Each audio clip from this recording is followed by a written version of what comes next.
प्यारे बच्चों, welcome back to gravity circle. क्या हालचाल। पिछले वीडियो में हम लोगों ने नाइट्रोजन के बारे में पढ़ लिया था, पी ब्लॉक एलिमेंट्स पढ़ रहे हैं, ग्रुप 15 पढ़ रहे हैं। और गाइस नोट्स पर काम कर रहा हूं। नोट्स कोशिश करूंगा 1-2 दिन में या 5 दिन मैक्सिमम लग सकते हैं। नोट्स बनाकर अपने एप्लीकेशन पर डाल दूंगा। जो बच्चों ने already P block elements class 12 के नोट्स परचेज कर रखे हैं, यानी ग्रुप 16, 17, 18, आप लोगों को गाइस को एक्स्ट्रा चार्ज नहीं देना है। मैं उसी के अंदर इस फाइल को ऐड कर दूंगा तो आप लोग उसे असेस कर पाओगे। और आप लोगों को पता तो चल ही गया होगा अपने नए टेलीग्राम चैनल के बारे में। आप लोगों को टेलीग्राम चैनल और टेलीग्राम ग्रुप की इन्फॉर्मेशन भी डिस्क्रिप्शन बॉक्स में दे दी है। मेरा दूसरा चैनल मृत्युंजय पंड्या, उसके डिस्क्रिप्शन बॉक्स में लिंक दे रखी है। और हमारी एप्लीकेशन की भी लिंक डिस्क्रिप्शन बॉक्स में मैंने दे रखी है। बार बार क्या बोलूं, पर ठीक है, बच्चे पूछते हैं तो बोल देता है रे बाबा, कोई फर्क नहीं पड़ता रे।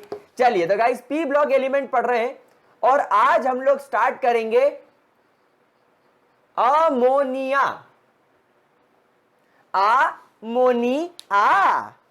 अमोनिया अमोनिया जिसका केमिकल सिंबल होता है NH3, where nitrogen is having a lone pair. चलिए गाइस, तो बात करते हैं अमोनिया की।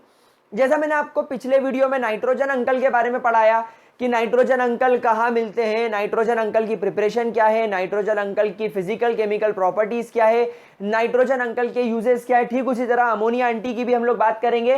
तो चलिए बात करते हैं अमोनिया आंटी की। तो गाइस सबसे पहली बात, हमारी जो अमोनिया आंटी है ये आप लोगों को एयर एंड सॉइल के अंदर प्रेजेंट मिलती है।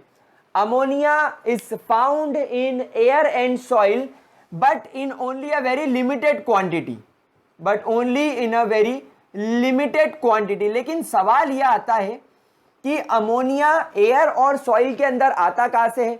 तो गाइस आप लोग जो फील्ड्स यानी मैं कौन सी बात करता हूं, हमारी एग्रीकल्चरल जो fields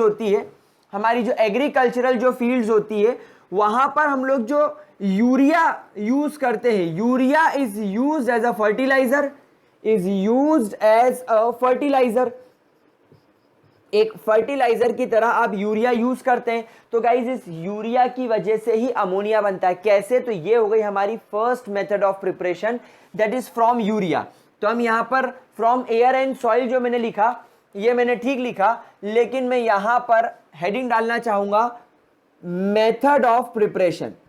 we are going to talk about method of preparation.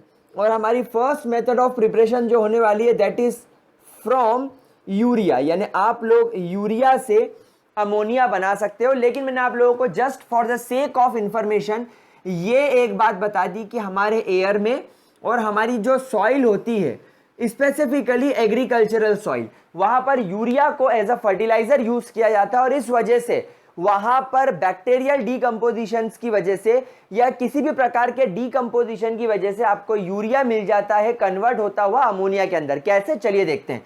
तो गाइस जैसे आपके पास में अमोनिया है, कैसे बनेगा उसके पहले आपको पता होना चाहिए यूरिया का केमिकल फॉर्मूला।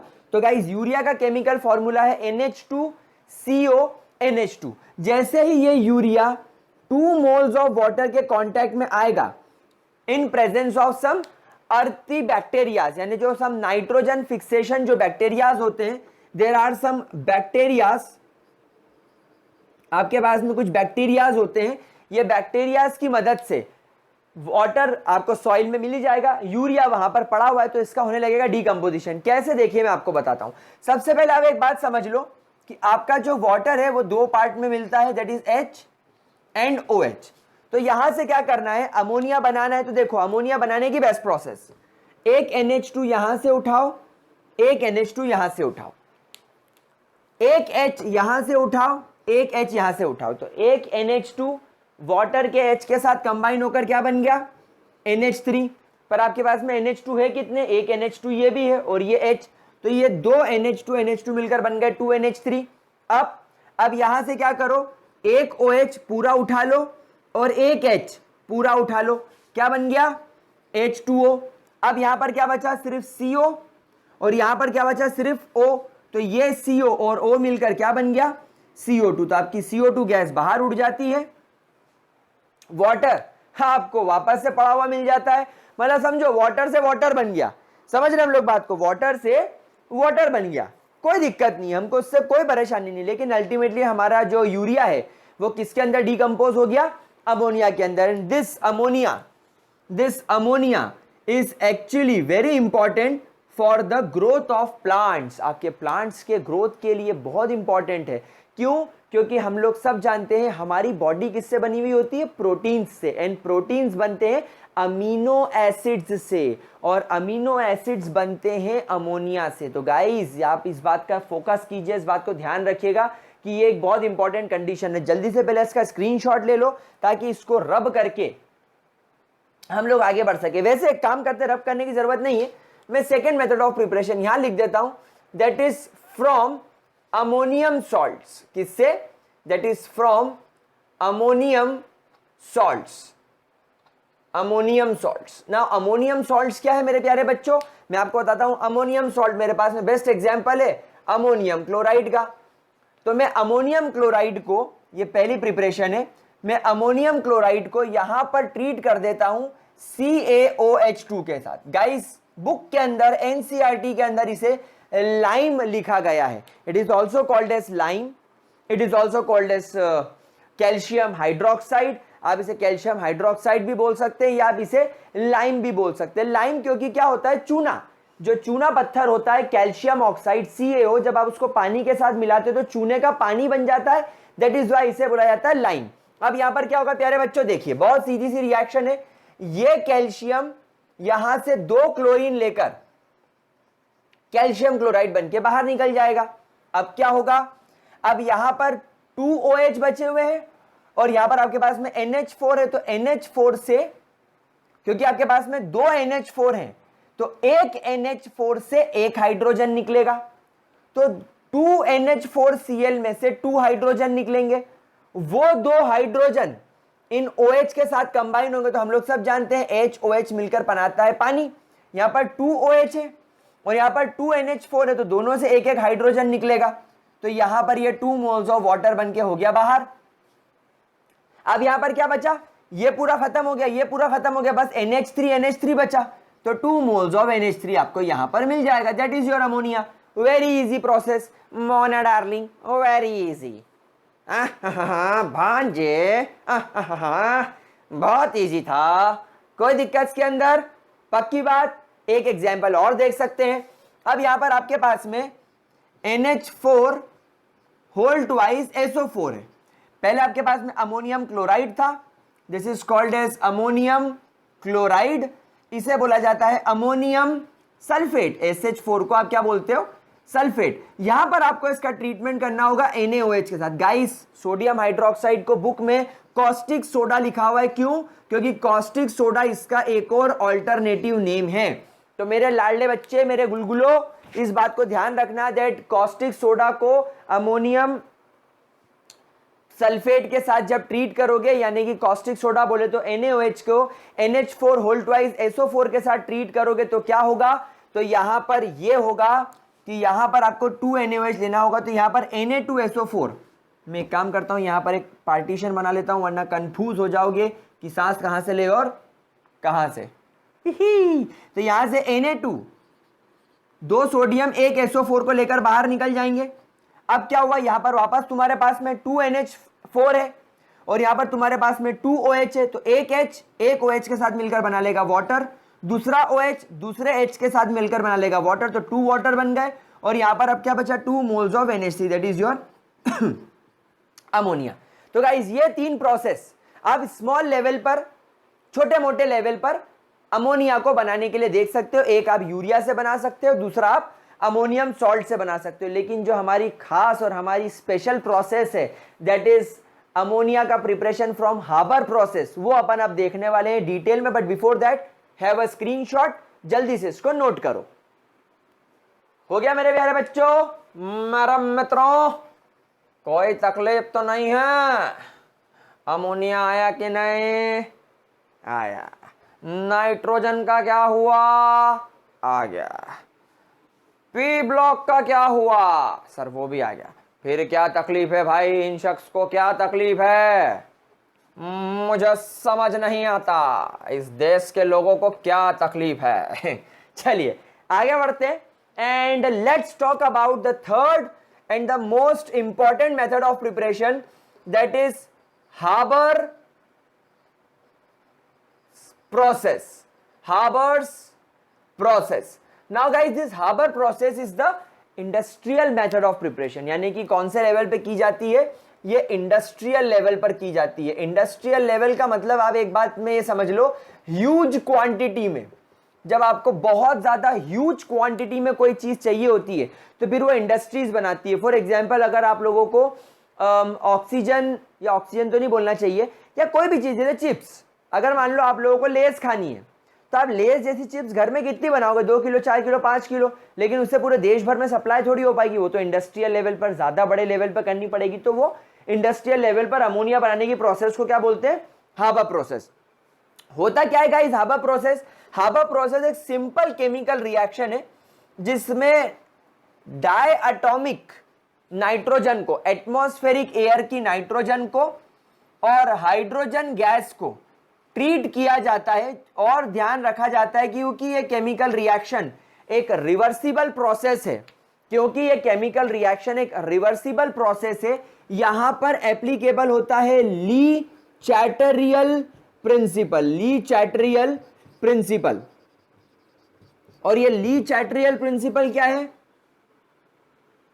ली चैटरियल प्रिंसिपल क्या है गाइस? ये ली चैटरियल प्रिंसिपल को बोलता है कि अगर आपके पास में एक रिवर्सिबल केमिकल रिएक्शन हो रही है, रिवर्सिबल केमिकल रिएक्शन का मतलब होता है रिएक्टेंट जुड़ के प्रोडक्ट बना रहे हैं, ये ऊपर वाला एरो बता रहा है, लेकिन नीचे वाला एरो क्या बता रहा है कि रिएक्टेंट टूट के प्रोडक्ट बना रहा है। अब ये प्रोसेस एक टाइम पीरियड के बाद इक्विलिब्रियम में आ जाएगी। हम लोग सब जानते हैं व्हाट इज इक्विलिब्रियम।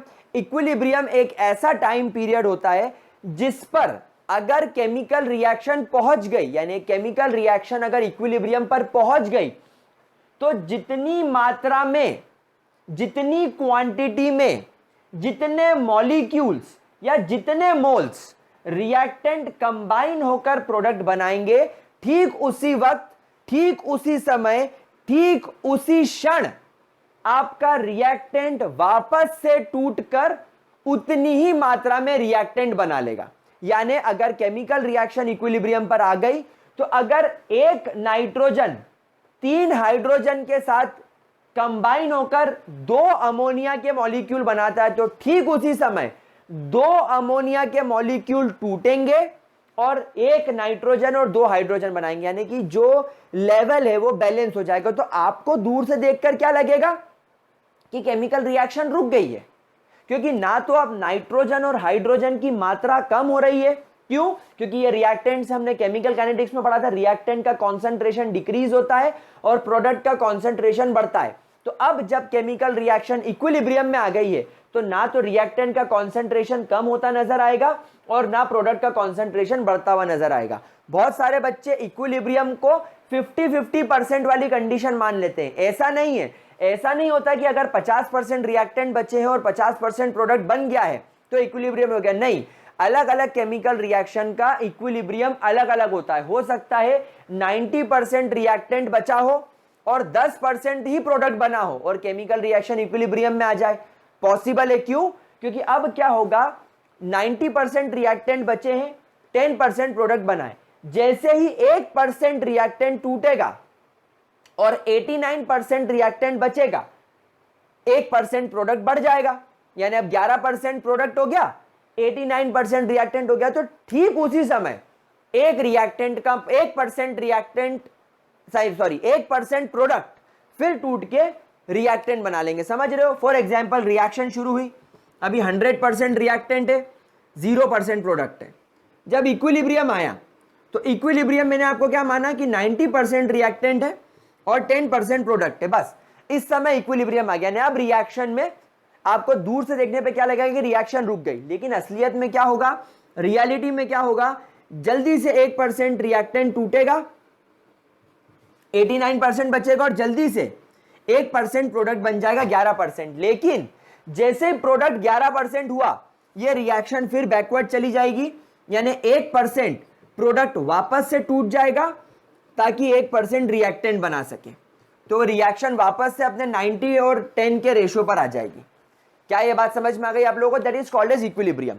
तो जब कभी भी एक केमिकल रिएक्शन इक्विलिब्रियम पर आती है, ली चैटेरियल प्रिंसिपल बोलता है कि अगर आपने कंडीशंस के साथ खिलवाड़ करा, अगर आपने रिएक्टेंट की मात्रा बढ़ा दी, तो केमिकल रिएक्शन, या अगर आपने एकदम प्रोडक्ट की मात्रा बढ़ा दी, तो रिएक्शन अपने आप उस डायरेक्शन में चलना चालू कर देगी जहां पर उसे इक्विलिब्रियम मिल सके। एक एग्जांपल के तौर पर मैं आपको बताता हूं। अभी नाइट्रोजन हाइड्रोजन रिएक्ट करके अमोनिया बना रहे हैं, और अमोनिया इक्विलिब्रियम होने के बाद अमोनिया टूट के वापस नाइट्रोजन हाइड्रोजन बना रहा है। अब अगर मान लो रिएक्शन इक्विलिब्रियम में आ गई और मैंने इसके अंदर नाइट्रोजन और हाइड्रोजन की क्वांटिटी बढ़ा दी, तो अब क्या हुआ? अब रिएक्टेंट की मात्रा बढ़ गई, जो इक्विलिब्रियम पर इसकी जितनी क्वांटिटी होनी चाहिए उससे क्वांटिटी बढ़ गई।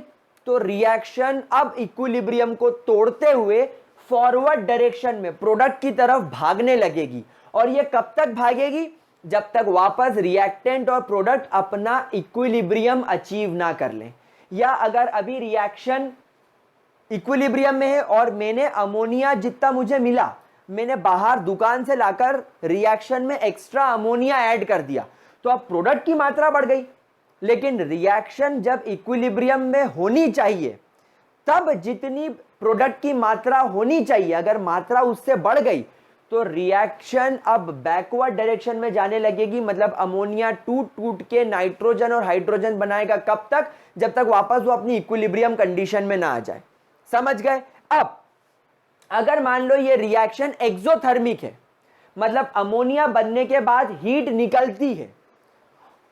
अब एक्सोथर्मिक रिएक्शन में अगर तुमने टेम्परेचर बढ़ा दिया तो रिएक्शन फीजेबल नहीं है, क्योंकि हम लोग सब जानते हैं कि रिएक्शन फीजेबल कब होगी? रिएक्शन फीजेबल सिर्फ तब होगी जब उसको ऑथेंटिक टेम्परेचर मिले। एक्सोथर्मिक रिएक्शन ऑलरेडी एनर्जी बाहर छोड़ना चाह रही है और तुम उसे एनर्जी दिए जा रहे हो, तो ये चीज पॉसिबल नहीं है। तो अगर मान लीजिए ये रिएक्शन एक्सोथर्मिक है और ये रिएक्शन सिर्फ 700 केल्विन तक बढ़िया काम करती है, लेकिन अगर आपने टेम्परेचर उससे ज्यादा बढ़ा दिया तो रिएक्शन फिर बैकवर्ड डायरेक्शन में जाने लगेगी। मतलब प्रोडक्ट टूटने लगेगा और रिएक्टेंट बनने लगेगा। समझ में आ गई बात? और अगर तुमने टेम्परेचर 700 रखा या उससे कम रखा तो रिएक्शन फॉरवर्ड डायरेक्शन में चलेगी, आपको प्रोडक्ट मिलेगा और 700 केल्विन पर इक्विलिब्रियम आ जाएगा। समझ गए बात को? डन। चलिए, तो चैटेरियल प्रिंसिपल। हाँ, तो अब अपन आगे बढ़ते। तो गाइस, क्योंकि रिएक्शन क्या है, एक रिवर्सिबल रिएक्शन है, तो ये ली चैटेरियल प्रिंसिपल को फॉलो करेगी। So according to this principle, the Haber process, ये जो आपकी हाबर प्रोसेस है, इस फेवरेबल एट हाई प्रेशर, यानी आपको यहां पर प्रेशर हाई रखना पड़ेगा, that is around 200 atms and temperature 700 Kelvin's. अगर आपने ये कंडीशंस रखी तो रिएक्शन फेवरेबल है, आपको प्रोडक्ट बना के देगी। इक्विलिब्रियम ना अचीव करते हुए ये आपको लगातार प्रोडक्ट देती जाएगी। लेकिन अगर आपने इस कंडीशंस के साथ खिलवाड़ कर दिया, यानी अगर आपने जिसको बोलना चाहिए कि एटीएम 200 से प्रेशर कम कर दिया या टेम्परेचर 700 से बढ़ा दिया, तो रिएक्शन बैकवर्ड डायरेक्शन में भागने लगेगी। आपने जो अमोनिया मेहनत करके बनाया है वो वापस टूट के नाइट्रोजन हाइड्रोजन में घुसने लगेगा। तो अगर आपको आपका अमोनिया चाहिए, अगर आप चाहते हो कि नाइट्रोजन हाइड्रोजन कंबाइन होकर अमोनिया बनाए, तो एक तो आपको 700 केल्विन का टेम्परेचर मेंटेन करना है और एक आपको 200 एटीएम का यहां पर क्या मेंटेन करना है, प्रेशर। क्या ये चीज क्लियर हो गई? और इस केमिकल रिएक्शन में आपको कैटलिस्ट भी लगेगा और यहां पर आपका जो कैटलिस्ट होगा वो आयरन होगा या आयरन के ऑक्साइड्स होंगे, along with aluminium oxide plus potassium oxide. जब आप ये सारी चीजें इसके अंदर मिलाओगे, जब आप ये सारी चीजें एज अ कैटलिस्ट इस रिएक्शन के अंदर ऐड करोगे तब reaction at a faster rate पर वर्क करेगी। और गाइस पिछले वीडियो में हम लोग सब जानते हैं that molybdenum is added also because it acts as a promoter, molybdenum is added as a promoter। ये आपके प्रमोटर PROMOT है, गलत स्पेलिंग वाले। तो ये कैटलिस्ट को क्या करेगा, प्रमोट करेगा।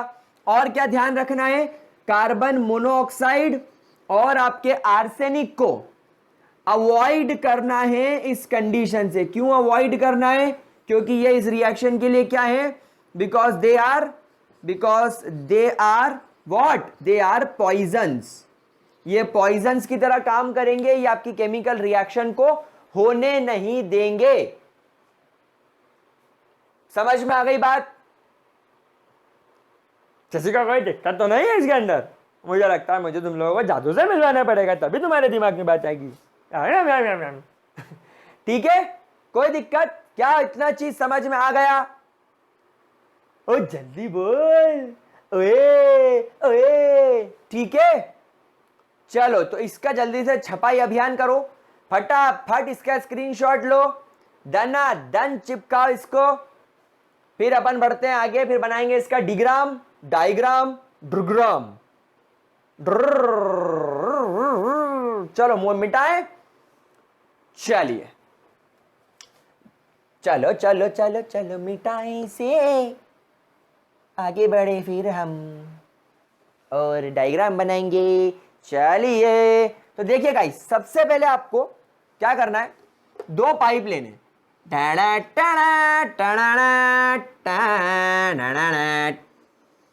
ये दो पाइप हो गए, इन दोनों पाइप को यहां पर जोड़ दो, इनकी मुलाकात करवा दो। मुलाकात, जैसे इनकी मुलाकात होगी ये पाइप जाएगा यहां पर एक चेंबर में। ओए ओ मेरे प्यारे गुलगुलो, ये चेंबर का काम क्या होगा मैं तो दस्ता। सबसे पहले यहां पर देखो, यहां से आपको हाइड्रोजन गैस को अंदर भेजना है, यहां पर से आपको नाइट्रोजन गैस को अंदर भेजना है। तो ये चली नाइट्रोजन, चली रे चली में नाइट्रोजन, यहां से हाइड्रोजन भगी रे नाइट्रोजन, मिक्स हो गई दोनों गैस और बड़ी कहां पर, इस चेंबर पर। इस चेंबर का काम क्या है, ये चेंबर यहां पर प्रेशर इंक्रीज करेगा, कितना, 200 atms तक। क्या ये बात समझ में आई? क्या करा मैंने क्या करा, मैंने यहां से नाइट्रोजन गैस भेजी और नाइट्रोजन गैस भेजने के बाद यहां से मैंने हाइड्रोजन गैस भेजी। ये दोनों यहां पर आकर मिल गए, मिलने के बाद ये इस चेंबर में गए, जो यहां पर क्या कर रहा है, यहां पर क्या कर रहा है, ये यहां पर प्रेशर इंक्रीज कर रहा है। ठीक है, अब अच्छा एक बात बता दूं, इस चेंबर को कंप्रेसर बोला जाता है। यहां पर क्या काम कर रहा है, ये क्या बोला जाता है, कंप्रेसर। कंप्रेसर जो कंप्रेस करे, कंप्रेस कैसे किया जाएगा, प्रेशर बढ़ाकर। अच्छा, जैसे ही कंप्रेसर पे पहुंचे, यहां से गैसेस कंप्रेस होने के बाद, यहां से गैसेस कंप्रेस होने के बाद पहुंचती है आपके कैटालिटिक चेंबर पे। कहां पहुंचती है, कैटालिटिक चेंबर में। Now what is catalytic chamber? प्यारे बच्चों, अभी मैंने आपको लिखवाया था कैटालिटिक चेंबर में आपको आपके आयरन ऑक्साइड यानी आपका iron as a catalyst, then Al2O3 add करना है, देन आपको पोटेशियम ऑक्साइड ऐड करना है, देन आपको मोलिब्डेनम ऐड करना है। जो भी चीज आप ऐड करना चाहो यहां पर आप क्या कर सकते हो मेरे प्यारे बच्चों, उसको ऐड कर सकते हो। नाउ यहां पर ऐड होने के बाद यहां से गैस जाएगी, एक्चुअली यहां पर से आपकी नाइट्रोजन और हाइड्रोजन गैस चल रही है। यहां पर कौन सी गैसेस चल रही है, लेकिन यहां से बन जाएगी वो अमोनिया, क्योंकि यहां पर रिएक्शन कंप्लीट हो गई है ना। और अच्छा, ये पूरा जो है ये 700 केल्विन टेम्परेचर पर मेंटेन किया गया है। अब यहां से बन के क्या निकल रही है, अमोनिया, और अमोनिया यहां पर एक चेंबर के अंदर कलेक्ट होने लगेगी। यहां पर आपकी लिक्विड अमोनिया कलेक्ट होने लगेगी। तो यहां पर अपने को क्या मिल रहा है, लिक्विड अमोनिया। लेकिन प्यारे बच्चों, आप सब एक बात जानते हो कि दुनिया में कोई भी प्रोसेस 100% तो होती नहीं है। तो क्या होगा, और क्योंकि ये रिएक्शन रिवर्सिबल है, यहां पर कुछ अमाउंट में नाइट्रोजन और हाइड्रोजन अनरिएक्टेड रह जाएंगे। तो क्या होगा, नाइट्रोजन हाइड्रोजन जो अनरिएक्टेड है, नाइट्रोजन हाइड्रोजन जो अनरिएक्टेड है, उसको हम लोग क्या करेंगे, क्योंकि वो गैस है, गैस को हम लोग यहां से खींच के वापस से इस चेंबर में वापस पहुंचा देंगे, ताकि बार बार नाइट्रोजन हाइड्रोजन इस चेंबर में जाते जाए, फिर यहां से अमोनिया बन के लिक्विड अमोनिया के फॉर्म में कलेक्ट हो जाए, और जो नाइट्रोजन हाइड्रोजन फिर अनरिएक्टेड रह जाए वो बार बार यहां पर घूमते रहे, और वहां से आप नाइट्रोजन हाइड्रोजन भेज ही रहे हो। तो गाइज ये पूरा आपका सर्किट डायग्राम है किसका, हाबर अंकल की प्रोसेस का। तो हाबर अंकल की प्रोसेस बहुत इजी है। हाबर अंकल की प्रोसेस के अंदर आई गेस किसी भी तरीके का कोई भी दिक्कत नहीं होनी चाहिए, ठीक है, पक्की बात। तो इसको ध्यान से देख लो। अच्छा, कुछ बच्चे बोलेंगे सर ये खींचा कैसे, तो यहां पे पंप लगा दो, तुमको शर्म आ रही हो तो यहां पर एक पंप लगा दो। तो पंप क्या करेगा, पंप खींचेगा, सक्शन क्रिएट करेगा और गैस को ऊपर खींच के वापस यहां वाले चेंबर में डाल देगा। ये पूरी प्रोसेस 700 केल्विन पर चल रही है। यहां पर आपने प्रेशर 200 एटीएम कर दिया, कैटलिस्ट डाल दिया, हो गई आपकी हाबर प्रोसेस तैयार। और आपका स्वाद अनुसार नमक डालने के बाद ताजा ताजा गरम गरम अमोनिया तैयार। इसे अच्छे से सॉस के साथ सर्व करें, ठीक है, कोई दिक्कत प्यारे बच्चों। तो इस डायग्राम को जल्दी से नोट कर लीजिए, ये डायग्राम इंपॉर्टेंस रखता है इसीलिए पढ़ाया है, तो प्लीज इसको नोट करो। इसको रब करने के बाद we will start talking about physical and chemical properties of ammonia. तब तक के लिए इतना फटाफट नोट करो। हाँ, हो गया, लगता है तुम्हें हाबर प्रोसेस क्लियर हो गई है, अगर नहीं हुई है तो छत से कूद जाओ। चलिए, तो गाइस हाबर प्रोसेस समझने के बाद हम लोगों को अब आगे बढ़ के प्रॉपर्टीज की तरफ चलना होगा। आप चाहें या ना चाहें आपको पढ़नी होगी इसकी प्रॉपर्टीज। ये वो प्रॉपर्टी नहीं है जो तुम अपने माँ बाप से एक्सपेक्ट कर रहे हो, ये वो प्रॉपर्टी है जो तुमसे एक्सपेक्ट कर रही है कि ये तुम्हारी कब लगाओ तेरी ऐसी की तैसी। चलिए, तो गाइस प्रॉपर्टीज की बात करते हैं। सबसे पहली प्रॉपर्टी, ये एक प्रकार की कलरलेस गैस होती है, इसकी स्मेल बहुत ज्यादा पंजेंट होती है, इसकी बदबू गंदी गंदी होती है। आप लोगों के घर में अगर फिश टैंक है, अगर आपने मछलियां पाली हैं, या अगर आप कभी गोया गए हो, ओए हरी भाई गोया नहीं गोवा, तो जी हाँ, अगर आप गोया गए हो, गोया, तो गोया के अंदर आपको पानी के आसपास जो बीच है वहां पर आपको एक अजीब सी पानी पानी में से स्मेल आएगी। वैसे तो आप गाना गाओगे आज ब्लू है पानी पानी पानी, और बीच में जाके जो गोवा के बीच है तुम वहां जाके साइड में खड़े हो जाना, बीच में जाके साइड में खड़े हो जाना। अरे मत पकाओ रे सर, बहुत गंदा जोक मारे हो, छी छी छी, तौबा तौबा तौबा, सारा मूड खराब कर दिया सर। एकदम आप वक्त बदल देते हो, जज्बात बदल देते हो, हालात बदल देते हो, पढ़ाई करते करते कहाँ पहुंच जाते हो। ठीक है, तो गाइस अगर आपके घर में फिश टैंक है, अगर आप कभी नदी किनारे या किसी सागर किनारे, जब तुम्हारा दिल ये पुकारे, जब तुम वहां पर खड़े हो, तो वहां पर एक अजीब सी पानी में से स्मेल आती है, and that smell is of actually ammonia. क्योंकि वहां पर जो एक्वेटिक ऑर्गेनिजम्स हैं उनकी बॉडी से सूसू के तौर पर वो अमोनिया ही रिलीज करते हैं, यानी उनकी बॉडी का जो एक्सक्रीटरी वेस्ट होता है that is actually ammonia because of abundance of water, इसलिए वो थोड़ा सा पंजेंट स्मेल देता है। ठीक है, अगर अपन बात करें अमोनिया के मॉलिक्यूलर वेट की, तो इसका मॉलिक्यूलर वेट कितना होगा, अमोनिया का फॉर्मूला होता है NH3, एक नाइट्रोजन का मास होता है 14 और एक हाइड्रोजन का मास होता है 1, तो 14 + 3 17, तो इसका मास होता है 17 AMU। और हम लोग सब जानते हैं कि जिस सब्सटेंस का मॉलिक्यूलर मास छोटा होता है एंड उसका साइज छोटा होता है, उसके अंदर वेंडर वॉल फोर्सेस कम होते हैं और उसका मेल्टिंग एंड बॉइलिंग पॉइंट कम होता है। बट यहां पर यह देखा गया कि जो आपके अमोनिया का boiling point and melting point है वो एक गैस के मुकाबले या एक ऐसा मॉलिक्यूल जिसका मॉलिक्यूलर मास इतना कम है उसके मुकाबले ज्यादा है। सबसे पहले अपन स्टार बना के एक पॉइंट लिखेंगे, that being a smaller molecule या being a small molecule with a low molecular mass, with a low molecular mass, ammonia shows high boiling point and melting point than expected. अब आपके पास में एक बहुत बड़ा क्वेश्चन आता है कि अमोनिया में ऐसा क्या है, ओ वल्लाही वल्ला, वही वही वही वही वही अमोनिया में ऐसा क्या खास होती जो उसके बॉइलिंग और मेल्टिंग पॉइंट को बढ़ा देती। तो हमें इसका जवाब जानना है और इसका जवाब है अमोनिया के स्ट्रक्चर के अंदर। तो सबसे पहले let's discuss the structure of ammonia.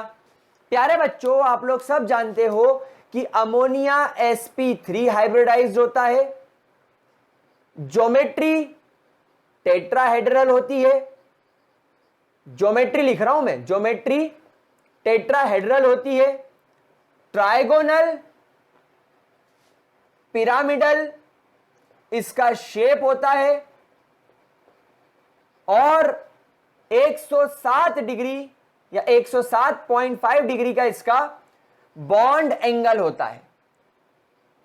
लेकिन अगर कोई मॉलिक्यूल VSEPR थ्योरी कहती है sp3 हाइब्रिडाइज है तो उसकी ज्योमेट्री और उसका शेप सब कुछ टेट्राहेड्रल होना चाहिए और बॉन्ड एंगल 109 होना चाहिए, 109.5 डिग्री। लेकिन अमोनिया का हाइब्रिडाइजेशन तो sp3 होता है, लेकिन बॉन्ड एंगल चेंज क्यों हो गया, बॉन्ड एंगल कम क्यों हो गया और ट्राइगोनल पिरामिडल शेप क्यों हो गया? तो यहां पर आप जवाब देंगे because of presence of one lone pair. तो यहां पर आपको अमोनिया के अंदर एक बॉन्ड पेयर, सॉरी, क्योंकि यहां पर 3 इलेक्ट्रॉन्स बॉन्ड बना रहे हैं नाइट्रोजन के, ये देखो 3 हाइड्रोजन के साथ शेयरिंग करके, तो यहां पर आपको 3 बॉन्ड पेयर के इलेक्ट्रॉन्स मिलेंगे और एक आपको लोन पेयर इलेक्ट्रॉन मिलेगा। क्या ये बात समझ में आ गई? यहां पर बॉन्ड एंगल एज आई से 160 डिग्री बनाओ, टू बी वेरी प्रिसाइज 107 चलने दो, और 101.28 पिकोमीटर की ये बॉन्ड लेंथ होती है, यानी नाइट्रोजन हाइड्रोजन की बॉन्ड लेंथ कितनी होती है? 101.28, यानी बहुत छोटा मॉलिक्यूल होता है। उसके स्ट्रक्चर को समझने के बाद शायद अब आपको ये वाला कॉन्सेप्ट भी क्लियर हो जाए कि एक मॉलिक्यूल जिसका साइज छोटा है, जिसका बॉइलिंग एंड मेल्टिंग पॉइंट छोटा है, उसके बावजूद इसका बॉइलिंग एंड मेल्टिंग पॉइंट ज्यादा क्यों है? तो गाइस इसका रिप्लाई, इसका आंसर ये होगा दैट नाइट्रोजन के पास लोन पेयर के साथ साथ being third highest electronegative element, it is third most electronegative element होने के साथ साथ इसके पास हाइड्रोजन होता है, that means it is capable of, that is it is capable of forming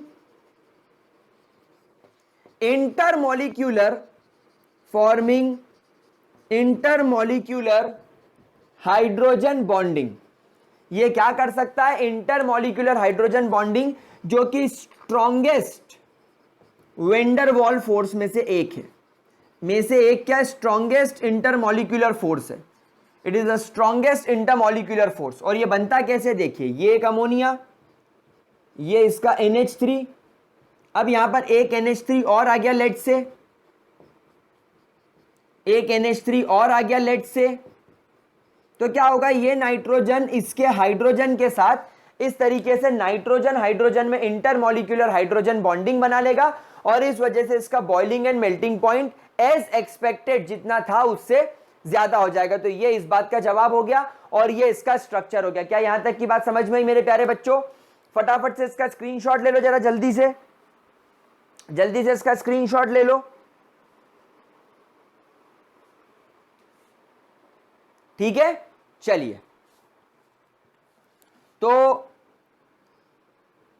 238 kelvin के आसपास ये बॉईल हो जाएगा और 198 केल्विन के आसपास, I am not writing the exact values, but इस पर ये मेल्ट हो जाएगा। तो क्या ये चीजें क्लियर हो गई हो अगर आपको, और अगर आपने स्क्रीनशॉट ले लिया हो तो हम आगे बढ़े। ठीक है, तो क्या ये 3 प्रॉपर्टीज क्लियर है? मैं इतना रब करने वाला हूं, स्ट्रक्चर नोट कर लिया आप लोगों ने? ठीक है, आगे बढ़े। चलिए, तो let's study the 4th property. Structure समझने के बाद 4थी प्रॉपर्टी हम लोग पढ़ेंगे, that is ammonia is highly soluble. Ammonia is highly soluble in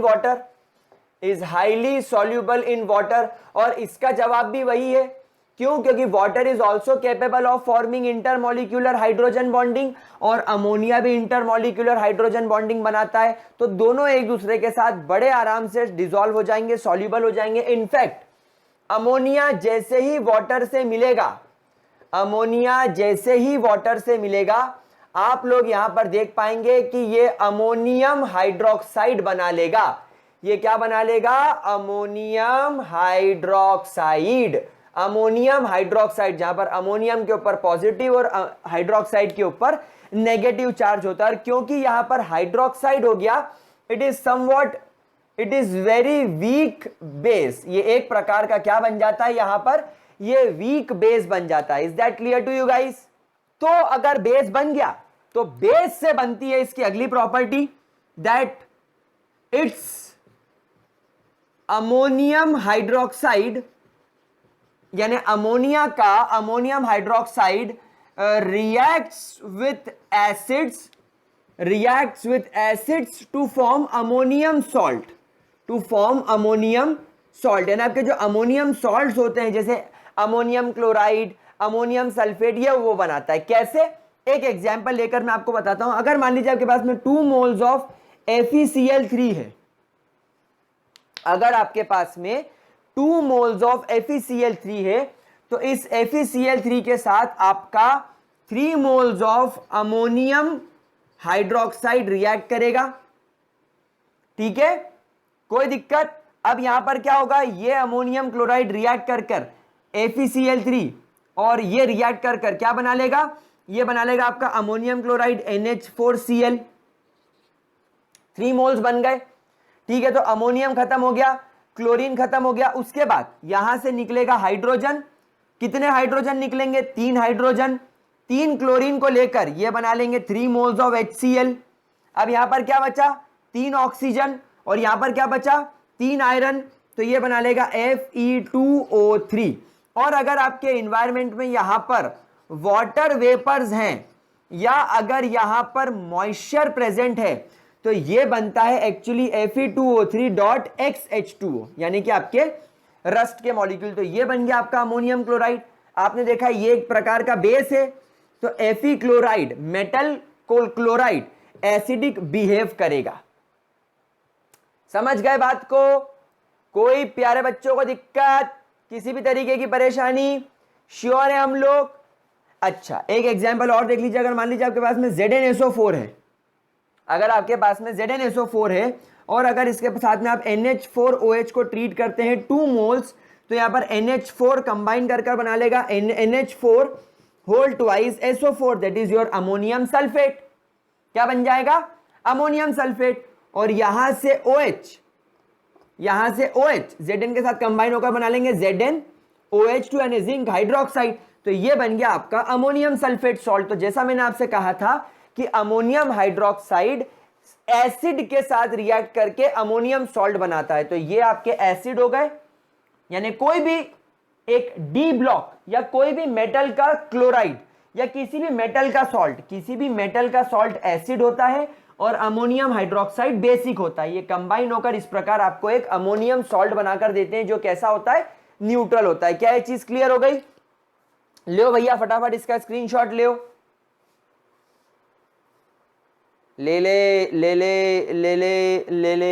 ले स्क्रीनशॉट छिछोरो। चलो आगे बढ़ते हैं। 6 पॉइंट। गाइस एक टर्म सिखाता हूं, वैसे तो तुमको आती है। Ammonia is a very good, ammonia is a good Lewis base, is a good Lewis base. Why it is a good Lewis base? प्यारे बच्चों, क्यों होता है लुईस बेस? क्योंकि ये लोन पेयर डोनर होता है। तो आप लिखेंगे ब्रैकेट में, आप लिखेंगे because of its capacity, because of its capacity to donate its lone pair electrons. ठीक है, कोई दिक्कत? एक एग्जांपल लेकर देखते हैं। अगर मान लीजिए आपके पास में कॉपर क्लोराइड का सॉल्ट है और अगर आप उसके साथ में अमोनिया रिएक्ट कर रहे हैं, तो गाइज यहां पर एक कोऑर्डिनेशन कॉम्प्लेक्स बन जाएगा।